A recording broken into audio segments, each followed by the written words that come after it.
Greetings, children of all ages. I hope you're having a wonderful day. Today, we are going to go and dive a little bit deeper into some science fiction thriller mystery. I'm Doug. I wrote The Guardsman under the pen name R.G. Taark. We are reading Guardsman, Book 1, Honor of the Fallen. This is episode 10, chapters 26 through 28. Please do that like and subscribe, comment with some positive feedback. If you like the story, down at the bottom there should be a link to the book, then you can have your very own copy. Please sit back, relax, and enjoy.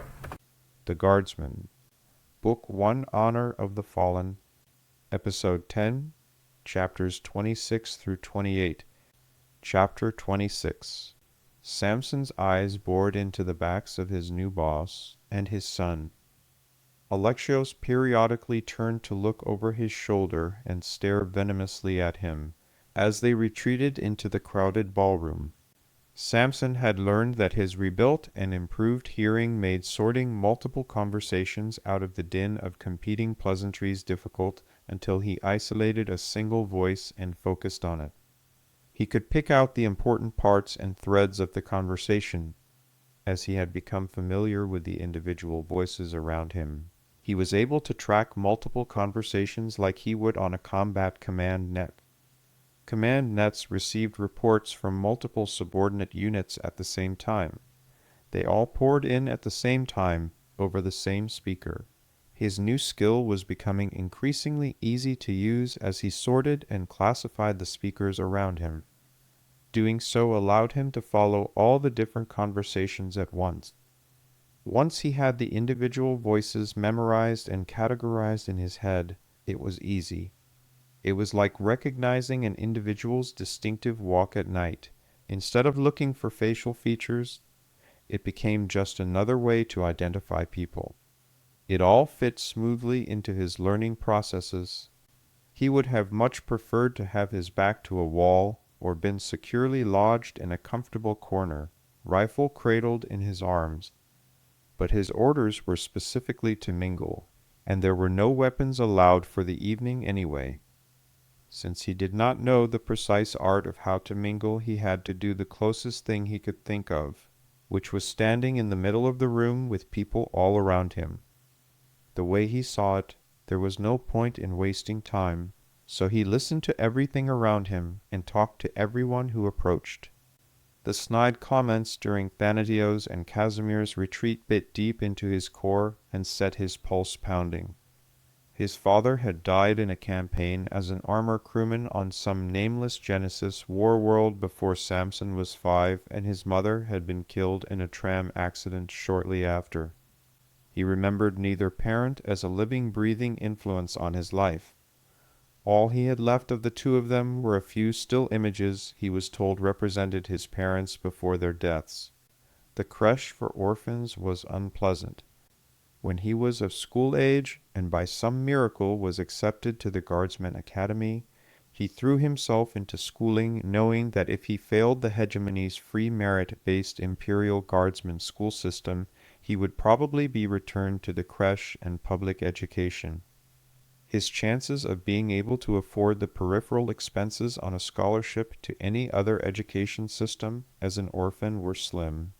Samson knew only duty. Questioning his manhood had never been something anyone had ever done before, at least never to his face or within hearing distance.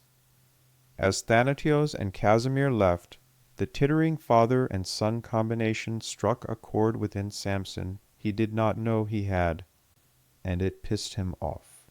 His knuckles cracked in his new right hand as his fist closed tightly. The imagined void between the new arm and old throbbed with phantom pain, and the left leg felt pinned to the floor, like the block and rebar were still ripping his flesh and dislodging his bones as they rent skin and flesh. The soft touch on his hand snapped his head down, to a tiny hand running over his. Samson realized someone was speaking to him. The little brown head of feminine hair still hid her face. The young woman in a rich forest green silk and silver-white center-line dress held his fist, but still said nothing. She spoke again. "What is this one?" Samson realized the blonde girl in front of him had asked her question a second time. "Sorry, my lady, I was distracted." Leaning forward over his rows of citations, he identified the one the blonde girl's finger was on. She spoke clearly before he could answer, with a concise and well-articulated accent that made her origins and latent power in society clear. "That is perfectly all right, Guardsman. I think this one is pretty. I like the red triangle and purple outside. What does it mean? And why does it have 2 gold stars? Are gold stars a good thing, like in class? You get a gold star when you do something good?" He spoke flatly, answering the young mistress as directly as he could. "Generally, the stars and numbers on awards are a good thing, young lady. That one, however, is actually an ugly one. You do not want one of those. It means you have been wounded severely enough for a rebuild."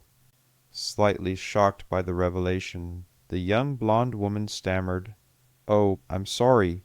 I just picked it because it was pretty. What do the stars mean?" The girl, who was 15 or 16 standard years old, looked like she regretted asking. Her silent and persistent companion gently pried open his right fist. While examining his hand, Samson found a smile for the young blonde woman. "The citation is the first award. Each star is an additional citation above the initial award." Mortified, the girl paled. She sounded nearly ready to vomit and then cry when she spoke. "Oh my God, you mean you have been wounded badly enough to go to the rebuild hospital 3 times already? How old are you, Guardsman?" Samson spoke directly, addressing his superior in this new social hierarchy. "I was 28 last week, young lady." The small one, who was attached to his hand, rolled his hand palm up and spoke for the first time. "Happy birthday, Guardsman." Confused at the change, Samson spoke a little unsure. Thank you, I guess." The smaller brunette girl in green rolled his hand palm down again and inspected the fading cross-hatched pattern from the rebuild shop. "Why is it doing that, Guardsman?" Confused, Samson asked, "Doing what, young lady?" She spoke with her voice calmly avoiding excitement while she inspected him. "It looked like you had fabric woven into your hand, but as time passes it is fading to normal skin color." Samson informed her, "It is fabric. It is artificial skin that my own is growing over and through. The rebuild layers organic materials over the wound rebuilding from the core out. It is spiked with your own DNA, so it is like a giant scab over what normally would be too large for skin and flesh to repair. It is repeatedly rebuilt and added to until the original mass is recreated." The little brunette in green softly cradled his right hand in her left. She moved it closer to her eyes and stroked the fading crosshatch with her right thumb before she stated, "And that was the last of the material being absorbed into your new skin." "Why did it show like that?" "The pattern, I mean. It is normal skin color now. I can hardly see it." Samson decided that a little bit of evasive honesty was required.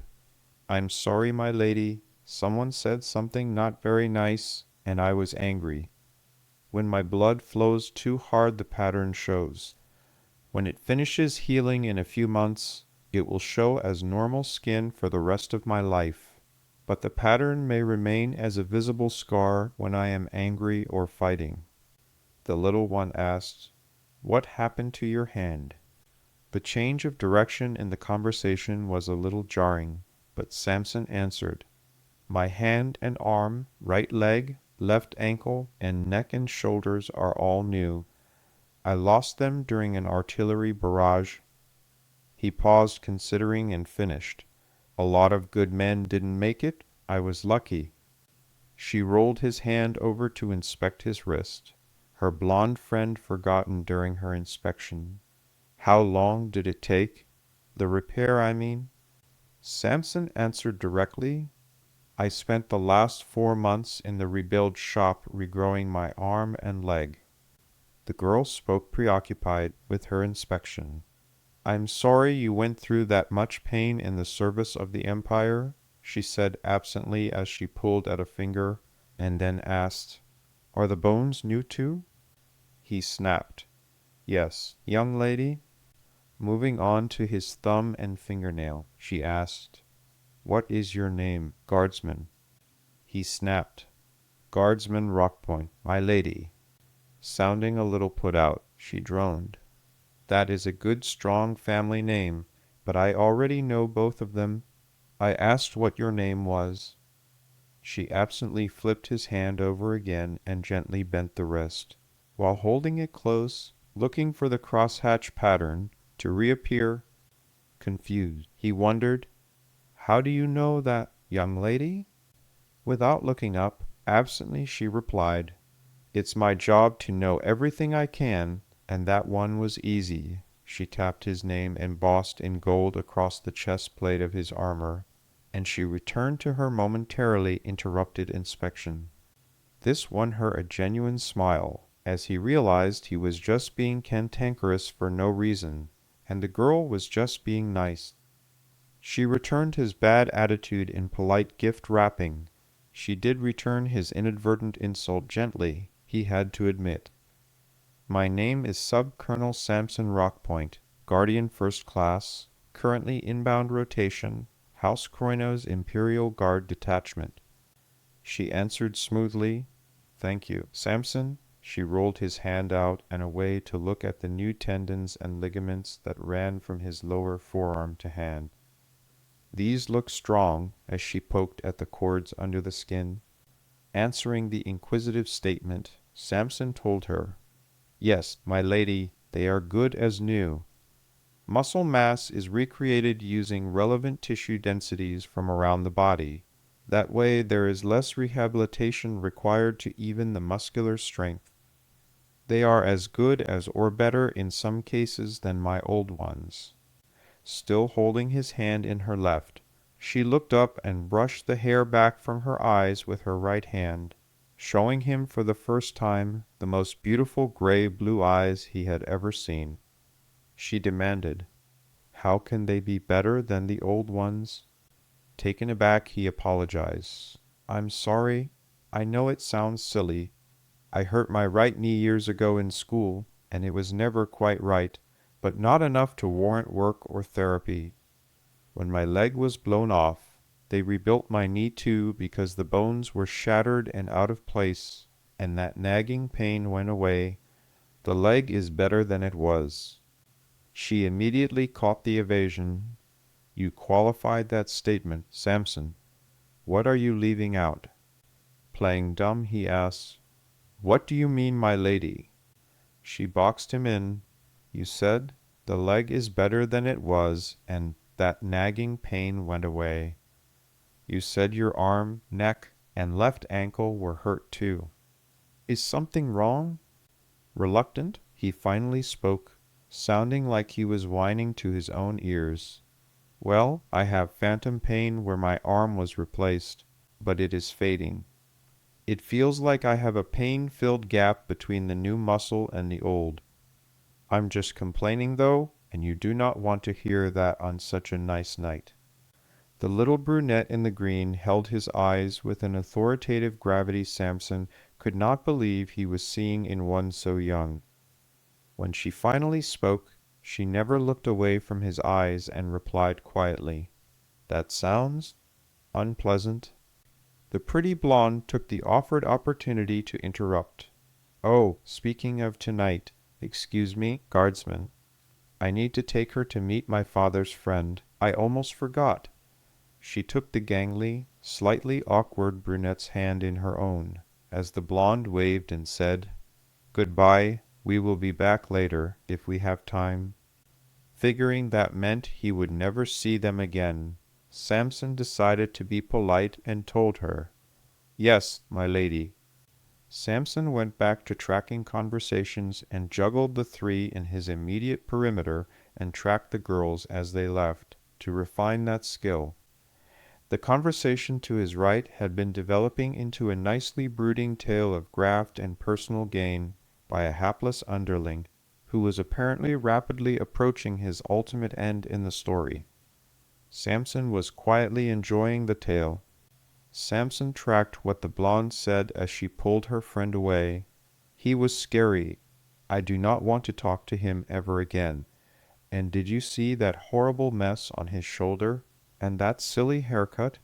He cannot even make his hair even.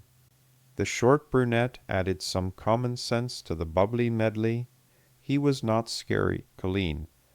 That was because his skin was burnt off and the hair is just now growing back in. Besides, he is just new and trying to figure out who everyone is. I think he is gorgeous, tall, strong, handsome, and powerful. Instantly offended, the blonde nearly squealed. Eewee, gross, you are 14. He is like even twice your age. You need to find a proper independent industrial baron or large corporate CEO. Green snapped. No way. They are all old, much older, and fat and ugly. Like squishy little frogs with loose squishy skin that just float around in a dirty little puddle all day. Samson is dreamy. The blonde groaned, Ew, and poor. The blonde shook her head violently, tossing her perfect hair everywhere in aggravation at her know-nothing friend. You are the most powerful 14-year-old in the Empire, Persephone. You cannot be thinking about brutish and poor and disgusting guardsmen as dreamy. Samson groaned loud enough for the conversations around him to slow, precipitously. Persephone was the name of his future charge. Persephone Apollonia Kroinos, the sole remaining heiress to the emperor of the Kroinos corporate hegemony, the 14-year-old sole remaining heiress. And she had a teenage crush on her dreamy new guard. His life kept getting more and more complicated. Chapter 27. Persephone was bored. Persephone was so bored she was upside down, on her bed, hair sprawled everywhere in an unkempt mess, with her feet up on the wall and her headboard. She was unconsciously rocking back and forth at the knees and ankles. This had been going on for weeks. The most exciting thing she had done that day was her final punishment, a load of laundry for the woman she stole the uniform from to make her last escape. When she loaded the basket with the last folded garment, she was proud that she was getting better at it. She did not fold as crisply as Samson. For the life of her, she still could not figure out how he made round socks square when he folded his clothes. She definitely could not do things as nicely as when her items came back to her cleaned and folded, but she was definitely better at folding than she was when she started. Since she had nothing but time on her hands, she took her time to do it right. A hard male voice barked from one of her closets. What is this? The fly and mosquito both snapped to alert for the 1000th time, like dogs at the word treat, as Persephone sighed and replied in boredom, I do not know. Daddy, you are in the closet. I cannot see through walls. The massed black and gold gathering of Philip's squad of guardsmen milled and jostled slightly, as they tried to hide their interest while milling about in the open door and hall. Daddy snapped. Well, get off your bottom and come look. She snapped argumentatively. No. You are the one making the mess. You bring it here. The response was immediate. Girl, do not talk back to me. You come here and tell me what all this stuff is in this big plastic bin. Another sigh, and she demanded, Is it the one with the gray top in the back corner against the wall? He barked. Yes. Now come over here and tell me what all this stuff is. Loosing a bored sigh, she droned. That is my donation box. Daddy, leave it alone. It is where I put all the crap people give me. I give it to the help the poor groups. She needled. Remember? He bristled. What the hell are you doing throwing away all this brand new stuff? He stormed as he exited the closet in a rage. While examining her perfectly manicured fingernails for imagined imperfections, she droned. I'm not throwing it away. It will go to people who need it but cannot afford it. All that stuff is things I already have. Every time some new gizmo or gadget comes out with a new bell or whistle, every suitor, courtier, fop, and corporate lordling all give me the same brandy new gadget by the gross, with the same brandy new bell or whistle, and maybe a different color. They go in that box. So leave it alone. He countered immediately. I'll do whatever the hell I want with it, young lady. Snark oozed. Fine, your majesty. Do whatever the hell you want with it. Just bring back my box and please take it to the poor contribution thing. I'm sure you will look darling on the news vids toting donations tonight. Covering the ground to her bed, from her closet, in a few purposeful strides, Philip growled, Do not sass me, girl. That got her attention. She defied the laws of physics while spinning to her knees from her back, and before she knew it was marching across her bedspread on her knees, yelling back, Really? What are you going to do? Ground me? Place guards outside my room all day and all night? Lock me in a tower? Surround the tower with a 1,000-meter deep cloud-filled moat? Oh, wait. Check, check, check, and check. You have already done that. What now? Send me to bed without any dinner? She finished by shouting her checklist and beyond into the face of the corporate emperor of the Kroinos corporate hegemony. That is enough out of both of you. The regal female voice from the door startled the father and daughter pair, and the guardsmen present. Persephone's mother had snuck up on them all, while they watched the now nightly fireworks between the wild and wilful young woman and the most powerful man in that arm of the galaxy. She stood alone. She had apparently halted her guard detail somewhere in the hall.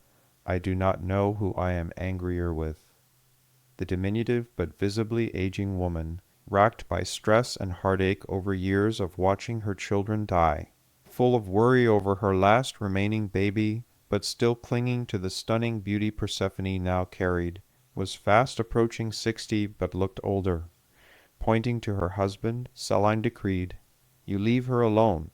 I will not discuss this here, but you are behaving like a brutish animal. Tracking onto her daughter like the guns from a planet-killing capital ship. And you? That is quite enough of your racket. I could hear your shrieking about news vids, and that bothersome checklist you just declared while I was in the entrance hall.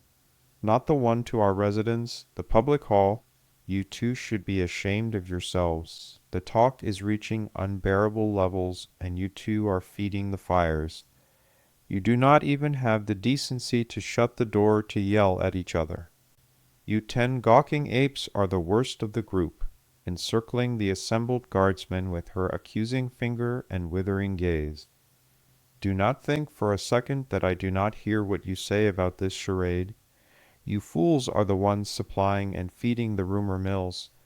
I know when Tomies has been here like clockwork, because there are no rumors of a stellar catastrophe the next morning, only boring talk of a once-over and quiet conversation.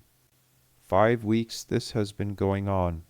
You, pointing to her husband, we need to talk. You, pointing to her daughter, will behave like a young lady, prepare for bed and sleep. Celine cut her daughter's response off before she could utter it with a raised finger and harsh. Not a word. I do not care how old you think you are. Not a word from you, young lady. The complete lack of ceremony during her departure did more to chill the room than anything that had come before, as everyone turned to the business of obeying Lady Celine. Chapter 28. Persephone sat cross-legged and frustrated on her bed. The day had been long and tedious. The dress and political dances had been stiff and formal. The interminable dross rolling out of sycophantic fawners set her to gagging behind her perfect and schooled smile. If it were not for her soft, comfortable shorts, thick, warm socks, and thin sleeping shirt, she would have been thoroughly irritable. He urged, "Come on, Persephone. Focus on the task at hand." She barked, "Quiet you." Mocking her like no one else dared, he snapped, "Yeah, like that has ever worked on me before.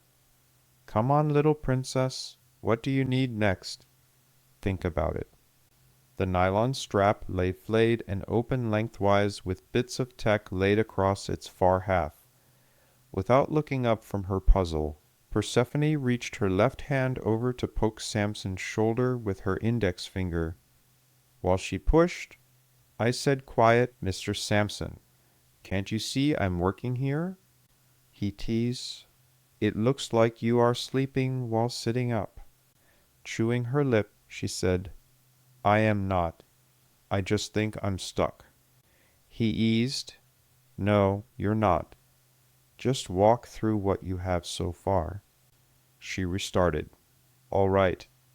First, I have the exterior case and mounting in the form of the nylon strap. I have the miniature fuel cells from those stupid toys people gave me at either end of the strap." He demanded, "And why do you have them there?" She answered calmly, "So I only have to remove the buckle at the end of the strap to replace them. Now do not interrupt again, you big cretin." She liked calling him names. "After that, I have the converters, accelerators, then capacitors, and now I'm stuck." He asked, "Why?" Frustrated, she snapped, "Samson," she was tired. It had been a very long day. She never snapped at Samson. She had been pulled from sleep 4 hours early to begin the dressing, primping, preening, and artistic additions required to make her look the proper lady. The full dress rehearsal for the dinner started at ScienceFiction that morning. They had pulled mechanical technicians and clerks from postings that were not actively preparing for the day and assigned them roles to play. Even off-duty security personnel got to participate in the dinner of their lives when they should have been eating breakfast. The kitchen's formal rehearsal lasted until just before noon, when the formal close family-only lunch began. After the several hundred guests had been shuttled out after lunch, Persephone had been herded back to her rooms to prepare for the rest of the evening. Samson's quip about the paint and spackle cruise time defacing the masterpiece statue of Athena earned her smile and laughter. It also resulted in his banishment from female activities for the duration of preparations. He needled her on. "Do not get mad at me, Persephone. Reason it through, birthday girl. What are we building? And what components do we need to make that work?"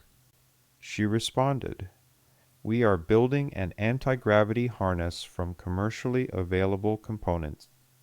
It works on power, capacitors, and gravity repulsors." He encouraged, "Correct, you have power storage, you have the amplifiers, connections, and capacitors, so what other components do you need?" She wanted to cheat and demanded, "Just show me yours again." He told her flatly, "No, you know that your lessons are done, and this is your final exam, so back to work. What are the next components?" The formal dinner and ball had been even more boring than the rehearsals. At least during the rehearsals, she got to chuckle at the nervous mistakes of the wait staff, and laymen's attempts at propriety while in the company of the Kroinos family heads and their confusion at utensils and serving pieces. She had made it a game to secretly point out the correct uses of various pieces while her mother was occupied terrorizing people elsewhere. Junior enlisted Home Guard soldiers were turned out in a formation after their shift and were marched out of barracks at first light.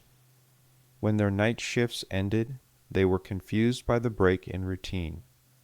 They were terrified when they arrived at the arena-sized dining room and were told to decipher the array of silverware. Rifles and explosives they could handle, but place settings and napkins were something else and were terrifying. They were repeatedly accosted by Celine Eudelchroinos' personal concierge and placed facing crystal and silver place settings. Each setting was worth many times more than their year's pay and allowances, and included more forks, spoons, grabbers, knives, and something or others than any of them knew existed, let alone know how to use it. She listed, well, I need something to monitor the power cells. I need to be able to check their charge. I need something to act as a connection to all the components in series. And I need the repulsors. These tests always had the required components available and generally close at hand.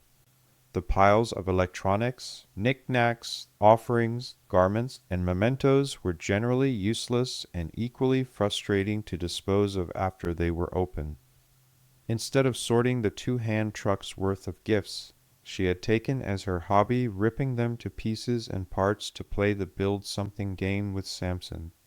Samson waited patiently as ever while her lips pursed, and she sucked her bottom lip in thought.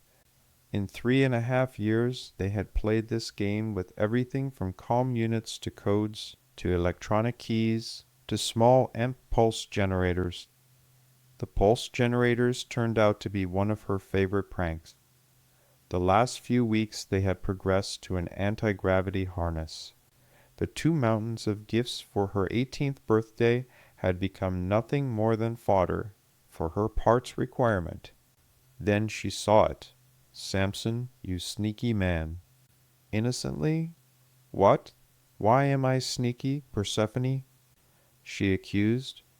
You knew this was coming, didn't you? You timed this lesson to end today.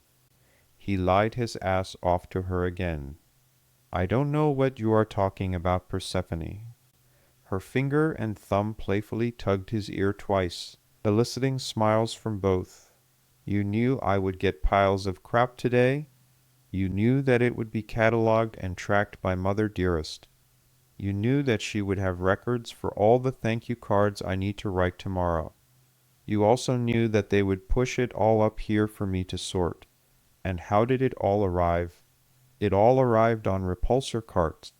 You timed this test to have all the components in the room, didn't you? He admitted, You win. I timed it. Persephone smiled and leaned the inches to her left to lean on Samson's shoulder while she reviewed the components already in place and checked their connections. Not losing touch, she spoke. I have the power cells. The accelerators are in place. The capacitors are in series. He interrupted. And is that a good idea? She considered and slowly responded, No. Then quoting the prior lessons, I never want to have commercial capacitors in series because if there is a system failure in one, the exponential power increase between capacitor feeding combined capacitor power to the final can catastrophically overload the last in the series. He admitted, Close enough to call it correct. And what have you done to mitigate that? Still comfortable leaning on his shoulder, she answered, I have broken the capacitor series into 2 banks of 3 instead of 1 bank of 4 to arrive at approximately the same power output with 6, without the increased risk of catastrophic failure of a 4th capacitor in a series. This design also provides the added safety of redundant capacitor generation. All that so if one series of 3 fails, the other series will catch so I do not slam into the ground at full speed. I am instead slowed, but still hit the ground. Hopefully not hard enough to kill myself. He acknowledged. Good, and we already did the math a few weeks ago, so you know it will work and that the safety margin is in place. What next? To answer, Persephone used her left hand on his leg and pushed herself up from Samson to walk across the bed. She stepped off, dropping silently to the floor, and walked to the carts. As she tossed, kicked, pushed, and pulled the piles off the closest cart, Samson joined her, and started sorting the boxes into a semblance of order around the carts. As she discarded them, Samson and Persephone flipped the cart to its side and shut it down while it was there. He asked her to check the cart's capacity and count the coils on the bottom while dividing the capacity and the number of coils. She had to account for the output of the harness's capacitors to arrive at the number of coils the harness required to function with her weight. Surprised, she asked, "So, I only need 2 coils? I thought I would need more." Shaking his head, he reminded, "No, you are little. The coils respond to the approaching mass's gravity and trigger the power capacitor's output. The more power they demand, the harder they repulse from the approaching mass. They balance, then repulse up to their manufactured limit." As Persephone sat on the floor and used his multi-tool to take the first 2 repulsors within her reach, Samson stopped and corrected her.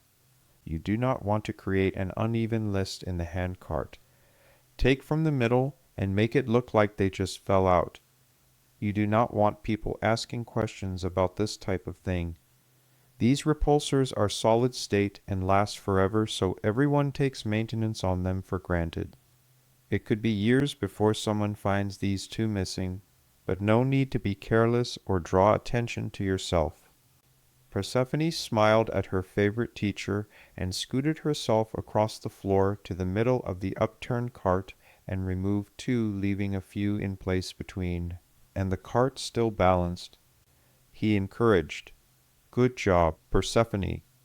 Now, they are solid state, but you will need to bend them to the shape you will want them to master and maintain for your harness." Persephone set to work shaping the 2.5 by 20 centimeter rectangles of soft metal.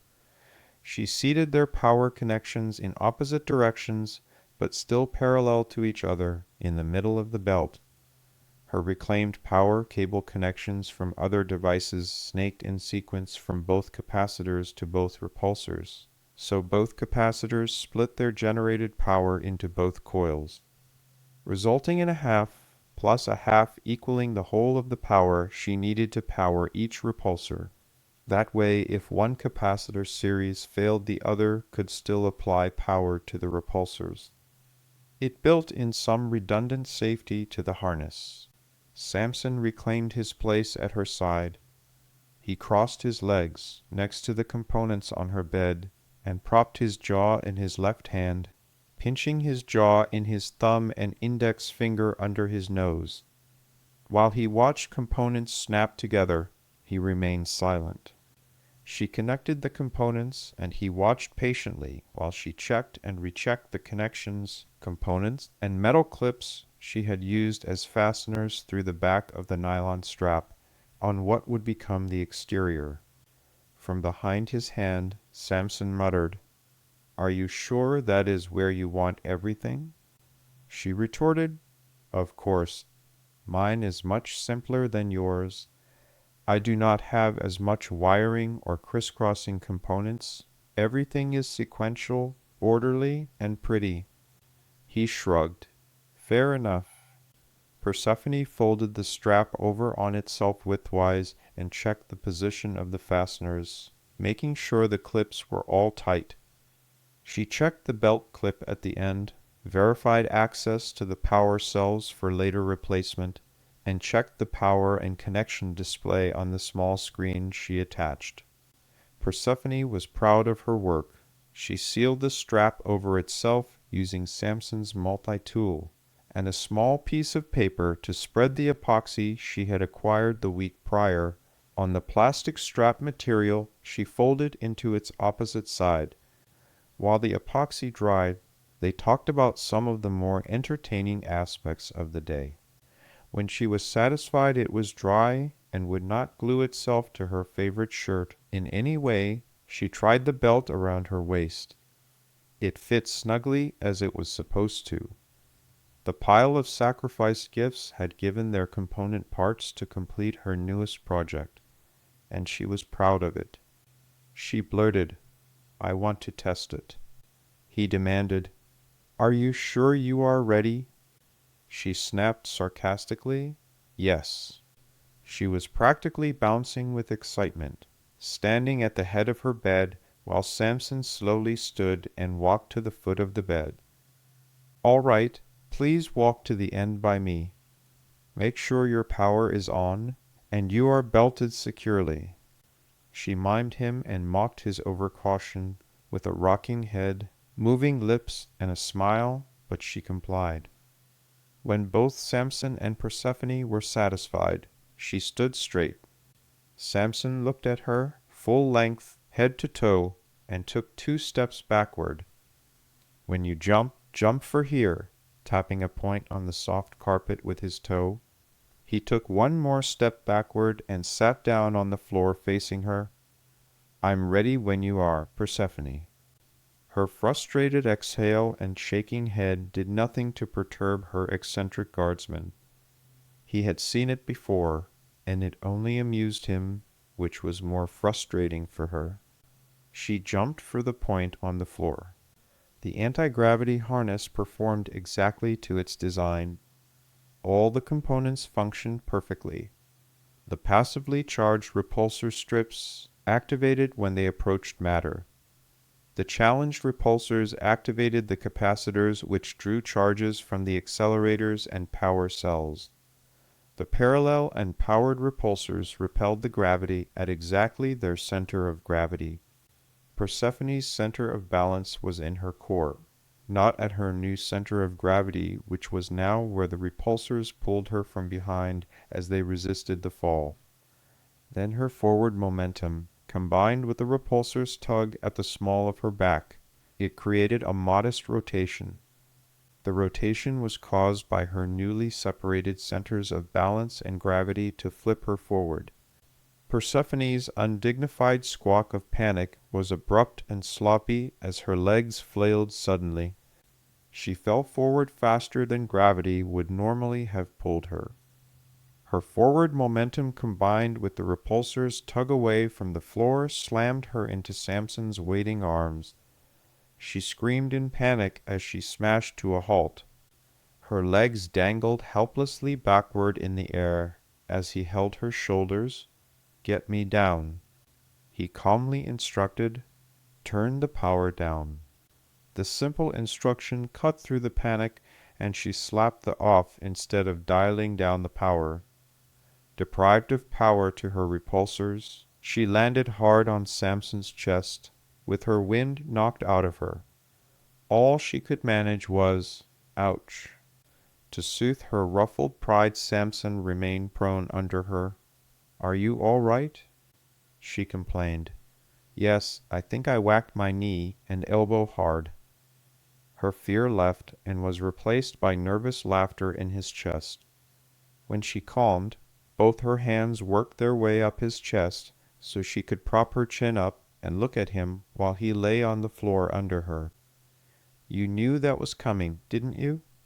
Samson only smiled up at her and nodded in the affirmative twice. She groaned in embarrassment and demanded, You warned me twice before I jumped, and then you sat down because you knew I would land on my head. But how did you know that would happen just like that? Samson smiled up at his young charge and tapped his nose twice. His own nose was slightly crooked. It took me a few failures to make a harness that I liked and worked consistently. You have access to better parts. Mine were mostly discarded junk when I was learning, not quality new items. Yes, I did try to let you know, but experience is the best teacher sometimes. Persephone ran one finger over the mild spur of bone on his nose. I thought that was from the fights and sports you told me about. He admitted while her finger lingered, It was that too, but I also kissed the floor a few times playing with my harnesses and other toys when I was learning. Persephone giggled at Samson's joke, while she climbed to her hands and knees over him. Still smiling, her left hand brushed her hair back from her eyes as she looked at Samson on the floor under her. Then Persephone did something she had never done before in her whole life.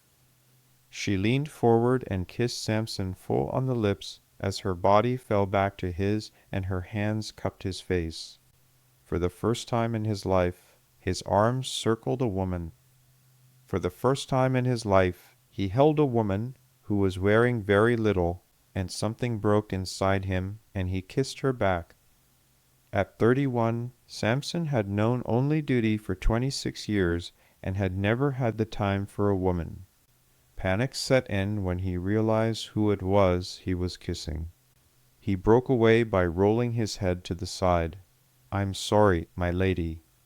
Samson's hands gently grasped her shoulders and lifted her as quickly as he could while he tried desperately to crawl away on his back. "I shouldn't have done that. I didn't mean to. I just wanted to keep you from hitting your head on the floor. I need to go. I need to leave now. I'm sorry. It will never happen again." Persephone had no idea what to say as she was seated firmly on the floor next to him. He was up to crawling. Then he was up to walking and was to the door. When it closed behind his shaking, moving hands and nervous, uneven movements, Persephone realized his fluid and composed warrior's grace was gone also. The automatic door slid silently shut, closing him off from her view. Persephone's chest hurt. She felt like she needed to vomit. She found herself seated in a ball, hugging her knees at the foot of her bed, and she realized she very much wanted that to happen again. Thank you very much for your attention. I appreciate your listening. When you get a chance, please come and hit the like, subscribe, leave a comment, and check out the book for real down in the description.